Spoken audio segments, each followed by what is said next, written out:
Assalamualaikum warahmatullahi wabarakatuh. Perkenalkan nama saya Gaditya. Di sini saya akan memenuhi tugas pada mata kuliah Statistik Pendidikan yang berjurukan materi tentang uji instrumen penelitian. Nah, yang pertama kita akan mengenal apa itu instrumen. Instrumen adalah alat bantu yang dipilih atau digunakan peneliti dalam kegiatannya mengumpulkan data agar kegiatan tersebut menjadi sistematis dan dipermudah olehnya. Nah, lanjut pembagian pertama yaitu instrumen penelitian untuk penelitian kuantitatif. Nah, apa itu penelitian kuantitatif? Adalah penelitian yang mendasarkan kesimpulan pada hasil pengolahan angka. Adapun pembagian dari penelitian ini terbagi menjadi dua. Nah, yang pertama itu adalah instrumen tes. Instrumen tes ini adalah teknik penilaian dengan butir-butir pertanyaan atau pernyataan yang dikerjakan oleh siswa atau peserta didik untuk mengetahui kemampuan siswa tersebut. Adapun pembagiannya yang pertama itu tes kepribadian. Nah, tes ini bertujuan agar para guru itu dapat mengetahui bagaimana sih kepribadian dari peserta didiknya tersebut. Nah, yang kedua adalah tes bakat. Tes bakat ini yaitu untuk mengukur di bidang apakah bakat seorang siswa ini yang ia miliki. Jadi bisa diarahkan atau dikembangkan bakatnya tersebut melalui dengan uji tes bakat tersebut. Nah, adapun bagian yang ketiga adalah tes intelijensi. Tes intelijensi ini adalah tes di mana kita untuk mengukur sejauh mana atau sedalam manakah penguasaan materi atau IQ seorang siswa tersebut terhadap materi yang diajarkan oleh guru-guru tersebut. Ataupun pengajaran materi yang disampaikan sejauh mana secepat apakah dia dapat memahami materi-materi tersebut. Nah, yang keempat adalah tes sikap. Ini sangat penting tentunya dalam setiap persekolahan pasti melakukan tes penilaian terhadap sikap tersebut karena sikap itu paling penting dalam kehidupan kita tentunya ya kan. Nah, yang selanjutnya ada tes minat. Tes minat ini tentunya kita harus mengetahui seperti diri kita sendiri, di manakah minat kita atau keinginan kita terhadap suatu jenis mata pelajaran atau pendidikan yang ingin kita jalani, kita kembangkan. Nah, selanjutnya adalah tes prestasi yang keenam. Jadi tes prestasi ini kita dapat mengetahui setelah kita melakukan beberapa uji coba atau instrumen, tentunya kita membutuhkan prestasi dan dari setiap kegiatan yang kita pelajari tentu memiliki hasil yaitu dengan memberikan prestasi. Nah, adapun instrumen penelitian kuantitatif yang kedua adalah non-tes. Nah, bagian dari non-tes ini pertama adalah angket. Sejumlah pertanyaan tertulis untuk memperoleh informasi terkait hal-hal pribadi yang boleh ditanyakan. Jadi di sekolah itu pasti kan memberikan suatu tes seperti tes angket. Mungkin saat kita melakukan sebelum ujian, tentunya seorang guru atau pengawas ujian ini memberikan beberapa lembar angket atau pertanyaan mengenai hal terkait tentang membutuhkan penilaian dari seorang siswa ini terhadap sekolah tersebut, atau bisa juga tidak hanya dalam saat ujian, bisa juga dalam pembelajaran yang lain-lain juga di luar ujian atau setelah pembelajaran. Nah, yang kedua yaitu interview. Nah, dialog yang digunakan oleh pewawancara untuk memperoleh informasi dari terwawancara tersebut. Jadi kita melakukan interview terhadap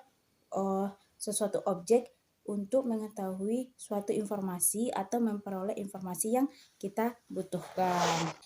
Observasi atau pengamatan yaitu kegiatan pemuatan perhatian terhadap suatu objek dengan menggunakan alat indera. Berarti kita langsung ke lapangan untuk melihat suatu objek tersebut, kita teliti secara langsung menggunakan alat indera baik dari mata, telinga, penciuman, dan atau alat indera perasa lainnya, seperti itu.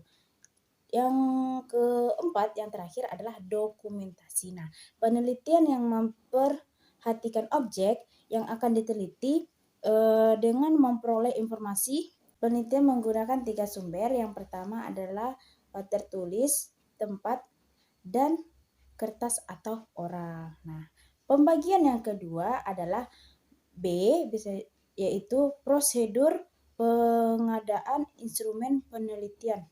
Apa saja? Yang pertama yaitu perencanaan. Tentunya setiap kita ingin melakukan suatu kegiatan, kita harus memiliki suatu perencanaan terstruktur dulu gitu ya kan. Nah, jadi kita bikin dulu suatu perencanaan ini terhadap kegiatan yang akan kita lakukan tersebut. Nah, yang kedua yaitu penulisan butir soal. Jika kita ingin melakukan suatu tes terhadap suatu objek, tentunya kita menyusun terlebih dahulu butir-butir soal yang akan kita ujikan. Jadi, tanpa adanya butir soal, tentu kita tidak tahu apa yang akan diujikan tersebut. Jadi, kita susun dulu beberapa soal-soal itu sesuai dengan kebutuhan yang kita cari dari jawabannya. Nah, yang ketiga adalah penyuntingan.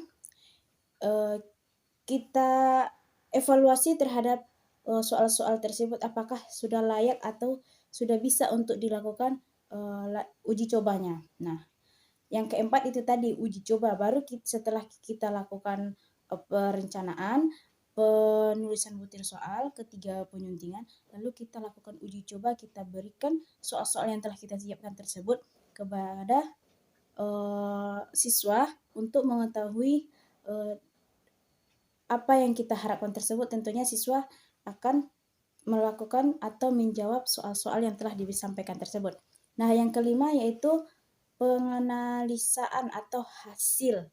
Jadi, setelah dilakukanlah uji coba tersebut, tentu kita memperoleh hasilnya. Di situ kita dapat melihat mana yang benar-benar suatu pelajaran ini mudah dipahami oleh siswa, mulai dari tingkat termudah, menengah, ataupun tersulit. Jadi setiap soal yang mudah ini tentunya dia bisa dikatakan layak uji coba.